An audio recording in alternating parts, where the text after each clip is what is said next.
अस्सलामु अलैकुम रहमतुल्लाहि व बरकातुहू। अजीज तुलबा तालिबात, आज हम नज़म नंबर 6 अपनी दरसी किताब में नज़म नंबर 6 हम जिंदा रहेंगे फिराक गोरखपुरी की।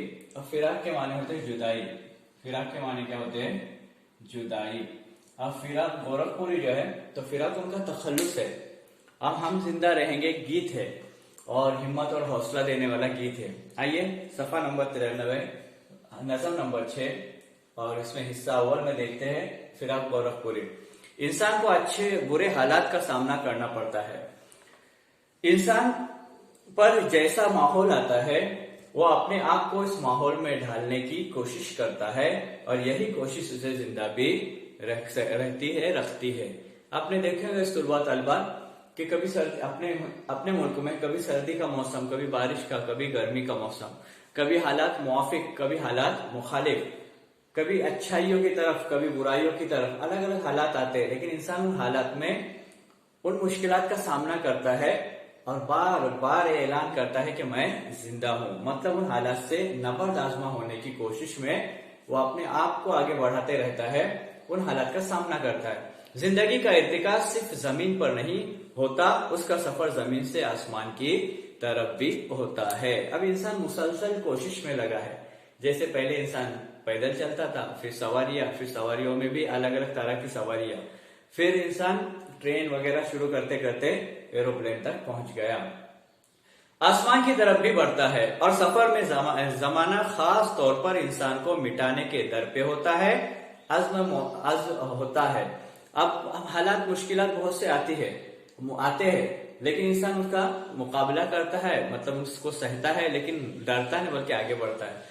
अज़्म के माने इरादा, मुसम्मम के माने पक्का इरादा हो तो इंसान जमाने के जबर का मुकाबला और हर तरह के दबाव से बचकर निकलता है। यानी इंसान अगर हिम्मत करे, कोशिश इंसा करे तो बताए कि हिम्मत मर्दा मदद खुदा, तो फिर क्या करता है? इंसान तरक्की करता है, यहां तक कि मौत आने पर भी नहीं मरता। अब यहां मुराद क्या है कि मौत आने पर भी नहीं मरता। इसका मतलब है कि काम ऐसे करता है कि ऐसा लगता है कि मौत सामने है, लेकिन अल्लाह ताला उसको मौत से बचाते हैं। दूसरा मामला यह है, दूसरा उसका मफहूम यह है कि दुनिया से ऐसे काम करके चला जाता है कि वो तो चला जाता है, लेकिन उसके काम की वजह से उसका नाम हमेशा जिंदा रहता है।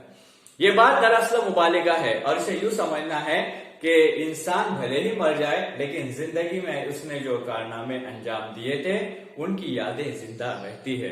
उसकी जिंदगी की राह में बड़े बड़े पहाड़ और गहरे समुंदर आते हैं, मगर इंसान हौसला नहीं हारता।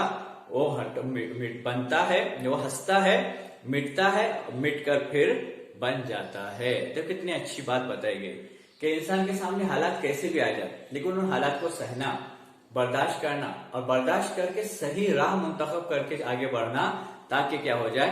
कामयाबी उसके कदम चूम ले। दरिया और पहाड़ की तरह फितरत के मौसम, रात दिन और शोर और खामोशी उसके दुश्मन बन जाते हैं। इंसान जब कोई काम अच्छा करने लगता है तो उसके दुश्मन ज्यादा होते हैं, लेकिन वो किसी से डरता नहीं है। मगर इंसान फितरत के जबर के आगे डटा रहता है, यानी कायम रहता है और जिंदगी को आगे बढ़ाता रहता है। अपनी जिंदगी की जो गाड़ी है उसे ढकेलता रहता है, चाहे वो कभी मुआफिक में हो, कभी मुखालिफ में हो। इस मुश्किल सफर में तारीख, तहजीब, इल्म और फन सब में इंसान बड़े बड़े कारनामे अंजाम देता है। अलग अलग तारीख रकम करता है, कभी जंगों के एतबार से, कभी किसी इलाके में जाकर कोई अच्छी चीज, या फिर साइंस के शोबे में जाकर कोई नई चीज इजाद करना, कभी 999 मरतबा बल्ब बनाने में नाकाम होना और 1000वें मरतबा उस बल्ब को बनाकर ही रहना। ऐसी कई कामयाबियां क्या करते उसके कदम चूमती रहती है। फिर उसके बाद और सैयारों पर अपने झंडे गाड़ देता है। आपको मालूम है 21 जुलाई 1969 ईस्वी में इंसान ने चांद पे पहला कदम रखा था। तो ये भी उस मुसलसल जिद्दोजहद, मुसलसल कोशिश के बाद ही इंसान वहां चांद पर पहुंच पाया, कदम उसके लग गए। इंसान का अज़्म है, यानी इंसान का इरादा है कि मैं दुनिया को आबाद रखने के लिए नई नई इजादात करूंगा, जमीन का हुस्न बर्बाद न होने दूंगा और उसे तरह तरह से सजाऊंगा। हर इंसान की चाहत है कि मेरी जमीन, मेरी दुनिया ये हमेशा खुशियों का क्या कहे घर रहे, खुशियों का चमन बने रहे और वो आबाद रहे, उसको सजाना, उसको संवारना ये इंसान के जिम्मे होता है और इंसान करता भी है।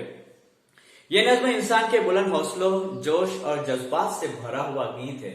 यानी गीत पेश किया गया जो इंसान को अंदर से उभारता है अच्छे काम करने के लिए। इस गीत की तेज लय सुनने और पढ़ने वालों के जज्बात को भी तेज कर देती है। आफात जमाना यानी जमाने की आफतें या आफत की जमा आफत। और वादिये पुरखार, पुरखार खार यानी क्या कांटा, खार यानी क्या कांटा, भरपूर यानी भरा हुआ, कांटों से भरी हुई वादी। शबे तार जैसी यानी बहुत ज्यादा तारीख यानी बहुत ज्यादा अंधेरी रातें इस तरकीब के आहंग को शेरियत से भर रही है। बहरो बर, बहरो बर, देखो दो अल्फाज है, दोनों एक दूसरे की जिद है। बहर यानी क्या पानी, बहर जो दरिया समंदर वगैरह यानी पानी का इलाका, और बर यानी खुशकी का इलाका। कौसार जिसको हम पहाड़ कहते हैं। फितरत के अनासिर, माहौल और जमाने की गर्दिश हर कोई इंसान की जिंदगी को खत्म करना चाहता है। मतलब हालात ऐसे आ जाते हैं कि इंसान को ऐसा लगता है कि अब मैं इसमें संभल नहीं पाऊंगा, लेकिन फिर भी इंसान हिम्मत करता है और संभल जाता है। मगर इंसान अपने हौसले और हिम्मत के बल पर सारी मुसीबतों से लड़ता और अपनी जिंदगी का ऐलान करता रहता है। यानी इंसान को हर हालत में कोशिश करना है कि अपनी कुव्वत, अपनी ताकत, अपनी सलाहियत और अपने हौसले को बढ़ाता रहे। जान पहचान में दिया गया है फिराक गोरखपुरी के बारे में मुख्तसर मालूमात। फिराक गोरखपुरी का असली नाम रघुपति सहाय था। फिराक गोरखपुरी, फिराक तो उनका तखल्लुस था, गोरखपुर के रहने वाले इसलिए गोरखपुरी कह रहे थे। वो 1896 ईस्वी में गोरखपुर में पैदा हुए। 1896 ईस्वी में गोरखपुर में पैदा हुए। तालीम मुकम्मल करने के बाद वो इलाहाबाद यूनिवर्सिटी में अंग्रेजी के उस्ताद मुकर्रर हुए। यानी जब उनकी तालीम मुकम्मल हुई तो इलाहाबाद यूनिवर्सिटी में गए और अंग्रेजी जो मजमून है उस मजमून की तदरीस, टीचिंग उन्होंने शुरू कर दी।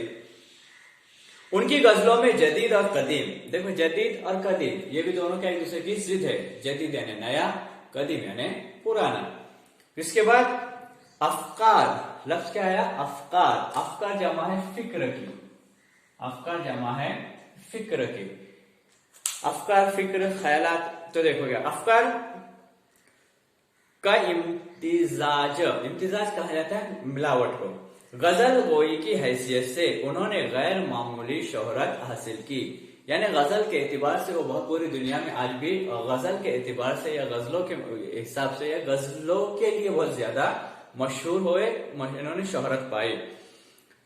उर्दू शायरी में उन्होंने हिंदी के अल्फाज को भी बड़ी खूबसूरती के साथ इस्तेमाल किया है। अब जुबानें हैं और जुबानें जो रहती है वो शायरी में अक्सर शायरी जो रहती है अलग अलग जुबानों में, अलग अलग जुबानों की जो शायरी होती है, तो एक शायरी में उर्दू शायरी है, लेकिन उर्दू शायरी में भी हिंदी के अल्फाज भी शामिल किए जाते हैं, अंग्रेजी के अल्फाज भी शामिल किए जाते हैं, मराठी के भी किए जाते हैं। ऐसी बहुत सी गजलें या बहुत सी नज़में हमको मिलेंगी जिसमें जुबान उर्दू है लेकिन अल्फाज हिंदी के भी शामिल है, मराठी के भी शामिल है, और अंग्रेजी के हूबहू जैसे अंग्रेजी के अल्फाज है उन्हीं को इसी तरह शामिल किया जाता है। इसके बाद वो एक मुनफरिद लब व लहजे के शायर थे। यानी उनका जो मिजाज था या उनका जो अंदाज था वो बहुत निराला था। उन्होंने तनकीदी मजामिन भी लिखे हैं, यानी जो हम लोग इंग्लिश में क्रिटिसाइज या क्रिटिसिज्म कहते हैं, ऐसे मजामिन भी उन्होंने लिखे हैं जिसमें शेरिस्तान, शबनमिस्तान, रूह कायनात, गुले नगमा वगैरह इनके मशहूर शेरी मजमूए है। यानी इन्होंने ये किताबें, शायरी की किताबें इन्होंने लिखी है। इनकी रुबाइयों का मजमुआ रूप भी बहुत मशहूर है। एक किताब का नाम है जो रुबाइयात के लिए मशहूर है, रूप। फिर हाशिए, अंदाजे, उर्दू की इश्किया शायरी और उर्दू गजल गोई उनकी नसरी तसानीफ है। अब नसर में भी उन्होंने कुछ किताबें लिखी जिनमें इश्किया शायरी है, हाशिए है, अंदाजे है, उर्दू गजल गोई है। ये इतनी किताबें उन्होंने किसमें लिखी है? नसर में लिखी गई है। उर्दू के अलावा उन्होंने अंग्रेजी और हिंदी में भी किताबें लिखी है। यानी इल्म के एतबार से, दुनियावी इल्म के एतबार से, अदबी इल्म के एतबार से इतने आगे थे कि उर्दू पर भी उन्हें महारत थी, हिंदी पर भी महारत थी, हत्ता के अंग्रेजी पर भी उन्हें महारत थी। तीनों जुबानों में उन्होंने किताबें लिखी और ये आसान काम नहीं होता, लेकिन उन्होंने किया। 1969 ईस्वी में उनके शेरी मजमुए गुले नगमा पर उन्हें ज्ञानपीठ इनाम से सरफराज किया गया।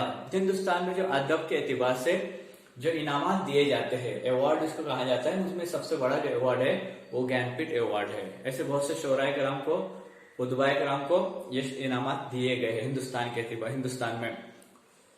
3 मार्च 1982 ईस्वी को दिल्ली में उनका इंतकाल हो गया, यानी 1982 को दुनिया से क्या हो गए, चले गए। अजीज तुलबा तालिबात, ये था पेज 10 और साथ ही साथ फिराक गोरखपुरी के बारे में मुख्तसर मालूमात थी।